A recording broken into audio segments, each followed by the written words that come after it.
G'day all, welcome back to the G-Man Show. Today, a bit of a quicker one, I think. Who knows, I might get started ranting. Who knows how long we'll go for. This is a report called No Means No. This is Rita Panahi from Sky News. She makes some good points. This video is more or less about the Allen government in Victoria trying to push through the voice to Parliament locally here in Victoria. Especially interesting choice to be made coming off the back of a resounding no vote at the federal level. We're going to do it anyway. First, I must start with some words of advice for the Victorian Premier, Jacinta Allen. Jacinta, no means no. No doesn't mean maybe. It doesn't mean just go ahead and do it anyway. It means no. And Victorians were pretty clear when we told you and Albo no at the referendum. Let's not, don't worry about cost of living. Don't worry about trying to do whatever you can and divert funds into making property somewhat affordable for people. That'll never happen, but at least, make it look like you're doing something about it over and above the targets that you're missing. No, let's go and spend money on virtue signalling. That's what it is. I have no issues against Indigenous people, Aboriginal people, but this stuff costs a lot of money to push through. So what, is this the best use of taxpayer money? The second issue I have with it is it didn't get up. And so what you ignore that, what's happening to democracy in this country, especially Victoria, it doesn't look like there is any. We have leftist politicians just pushing through whatever they want anyway, against the will of the people who already voted no in majority. Every other state in this country, Victorians said no clearly and resoundingly. But Jacinta and the rest of the democracy deniers in state Labor are defying the referendum result and pushing ahead with a permanent and costly legislated Indigenous voice and a costly treaty. The legislated voice will see Aboriginal and Torres Strait Islander people, those who bother to participate in the process, get a vote in electing members for what will be called, or what is called, the First Peoples Assembly. Now, in 2019, only 7% of eligible voters bothered participating, so you had some members elected to the body with fewer than 40 first preference votes. That's a long way from the almost 2.2 million Victorians who voted no in the referendum. Now, here's the good news. The Victorian Liberal Party has been handed a gift here. If it cannot turn the calamitous race politics of the Allen government into a massive win at the state election in November 2026, well, you know what? It should cease to exist. I don't know. Once again, I don't like Labor. I don't like Liberal. I don't like any of them.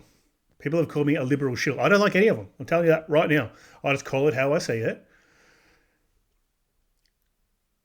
People will probably continue to vote Labor in at the moment. They're falling for all the BS around. They're there for the people. They're going to bring down the cost of your groceries and your electricity and your water and blah, blah, blah. That's not going to happen. Those things are going to go up. They continue to go up. But people will continue to vote for that, even in another 18 months. People have short memories. How Labor got in, especially after the whole lockdown debacle over the last few years, that subjected people to severe isolation, mental health issues, people ending themselves, business collapses, relationships ending at an increased rate due to the stress of the situation. People voted them back in. What are you doing? At both the federal and local level, state level, what are we doing? The country's gone become a complete basket case. This is my opinion only. I'm going to get some bleeding hearts in the comments calling me Peter Dutton 2.0 or whatever. As I said, I don't like any of them. But you can't look at what's happening now and think things are going great. And, people might just see that the joint's going up in flames and won't vote. They'll put their vote somewhere else, a different... No, they'll just vote Labor again to get them back in. Because people hate Liberal. Because a lot of people are struggling with the cost of living, blah, blah, blah. You don't hear much any talk about that at the state level right now, do you? Not at all, but you wait and see. You give it 3 months leading up to the election. It'll be all about bringing things down, all about giving you a rebate. Doesn't matter now when you're hurting. It matters after the fact leading up to when there could be a deciding factor on their job. So I think people need to open their eyes up with these politicians and just say, hey, they're not there for you. They're there for them, and they'll tell you whatever sweet nothing, whatever complete BS lie to get you to vote them in, so then they can go and do whatever they want for the next few years. Just like this. The bad news is it's the Vic Libs, and they'll find a way to stuff it up, and the state will be saddled not just with a permanent Indigenous voice to Parliament, but also a treaty, yes, a treaty with our own people, around 1% of the state population. This week we saw the output of the Yoorrook Justice Commission and its frankly absurd 100 recommendations, which follow a so-called truth-telling inquiry, the first of its type in Australia. The report is some 455 pages long, and the list of demands are as radical and out of step with the Australian mainstream as the ideology behind the endless grievance mongering. I obviously do not have time here to properly lay out just how toxic and divorced from reality this report is. Yeah, well, that's the thing. That's probably what a government-funded report as well, like taxpayer-funded.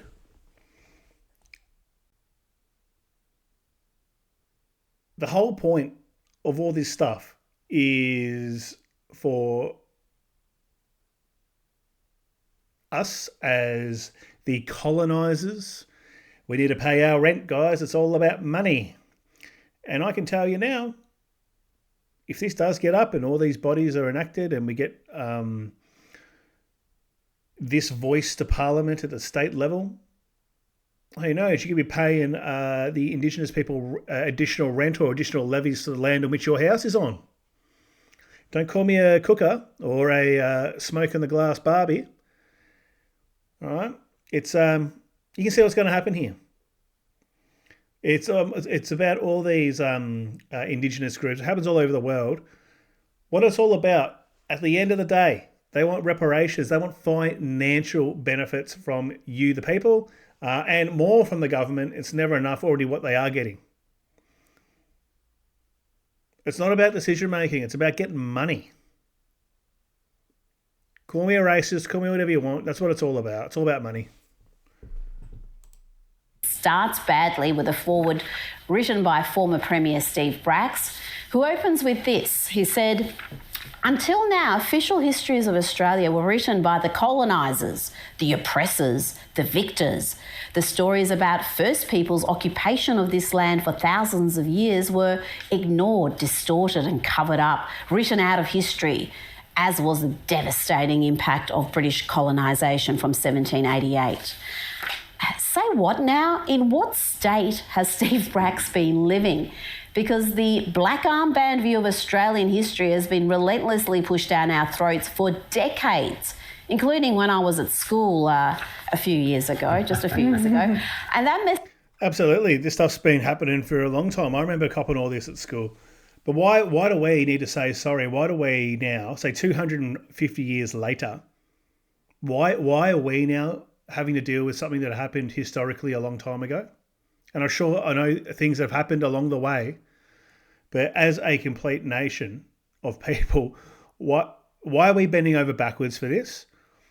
Okay, yes, there was horrible things that probably happened. I'm not doubting that. But now we live in this country, which is well-developed, in which a lot of Indigenous people enjoy the modern comforts of life as well. So you can't say that the joint's a complete basket case and things have gotten worse. You know, we'll still be throwing rocks at each other. Who knows? messaging has only intensified further. As for the devastating impact of colonisation, the race-obsessed failed to admit that colonisation, while it brought devastating diseases like smallpox and measles, also came with great positives like modern medicine, housing, technological advances, greater rights and protections for women, and let's face it, colonisation was of course inevitable. But the truth Be Told report, that's what it's called, the Truth Be Told report, concludes that there was a genocide in Victoria and that it was a result of a coordinated plan of different actions aimed at the destruction of the essential foundations of the life of national groups. And it adds... Awesome. That was 250 years ago. Let's move on from it. Like this will still be going in 500 years, dealing with all this. Didn't we say we was sorry? Was it Kevin Rudd or John Howard or someone? Can't remember who it was. Wasn't paying attention. Said we're sorry on behalf of all of us colonisers. We've got enough BS happening in our lives. As I said, the main thing here is people trying to keep their head above water, keep their homes, feed their kids, keep their jobs. Not worrying about all this racial politics. It's just disconnected from what's happening in the world. So, hope you people who voted Labor are happy. Good on you. We've got to worry about the voice of Parliament again. We've got to be hearing no end about reconciliation efforts and welcome to countries and all this sort of stuff that no one really wants to listen to. That's my thing about welcome to countries. I understand it. So if you're going to a traditional place that has a lot of sacred meaning to Indigenous people, that makes sense to me. If you're at work in an office with a whole other bunch of people with no Indigenous people in that room and non-Indigenous or mixed race people who work at this business, a whole bunch of white people in the room doing welcome to country declarations, it's just gone too far. Why? Who's hearing it? No Aboriginals are hearing it. Makes no sense. Who are we paying respect to? Each other? Virtue signaling? What is it? Makes no sense to me. It's just, people think that this is a genuine thing as well that corporates do. No. It's just to do get the whole social justice thing happening, so we try and get more customers and make more money.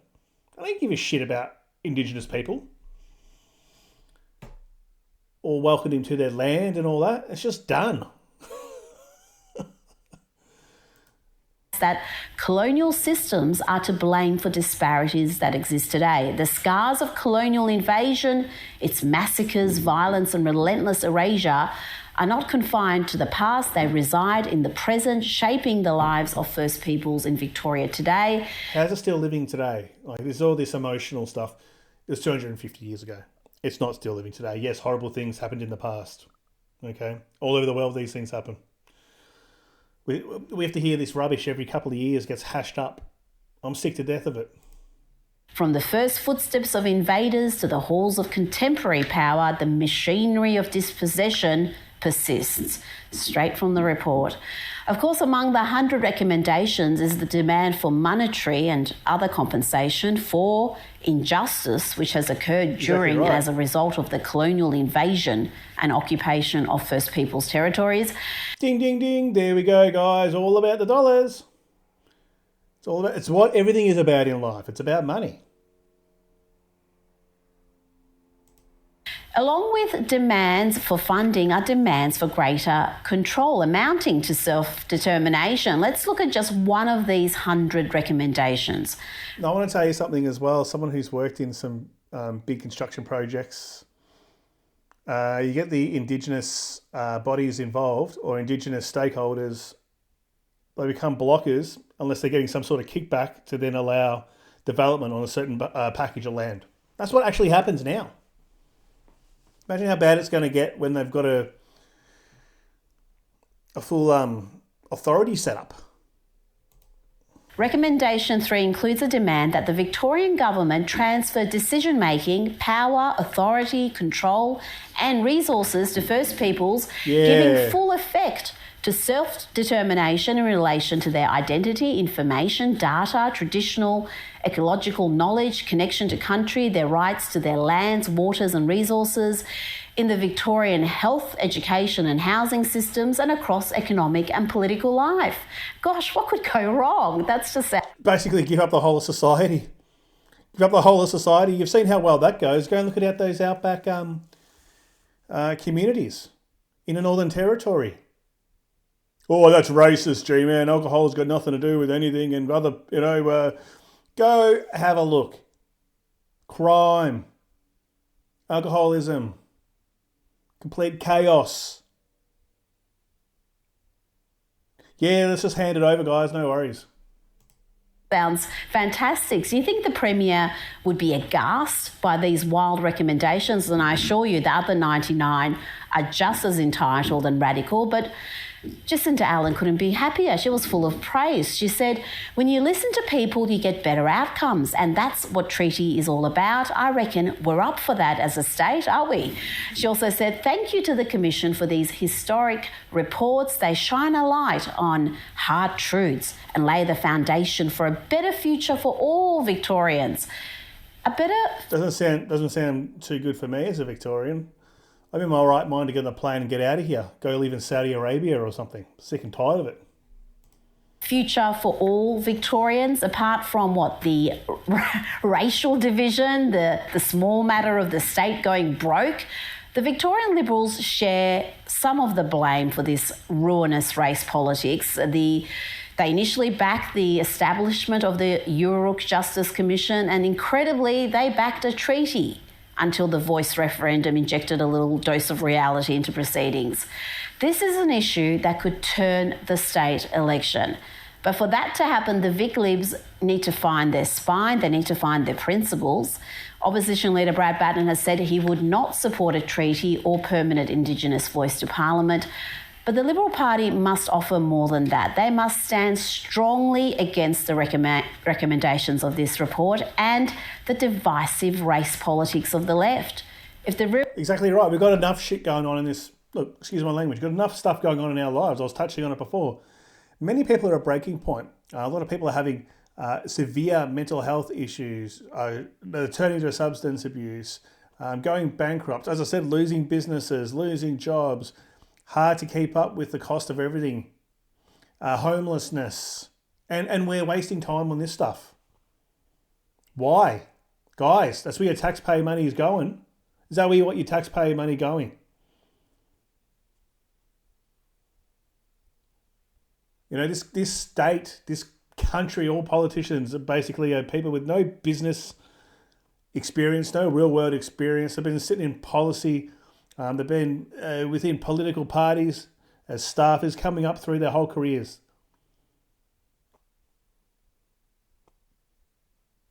Putting your prosperity at risk, even worse than what it is, because of some leftist ideals. As I said, this is not anti-Aboriginal or anti-Indigenous. This is it's basically a breakdown in democracy. Yeah, you told us no, but we don't care. We're doing it anyway. What an absolute joke. All right, guys, that's enough of a rant for me. See you in the next video.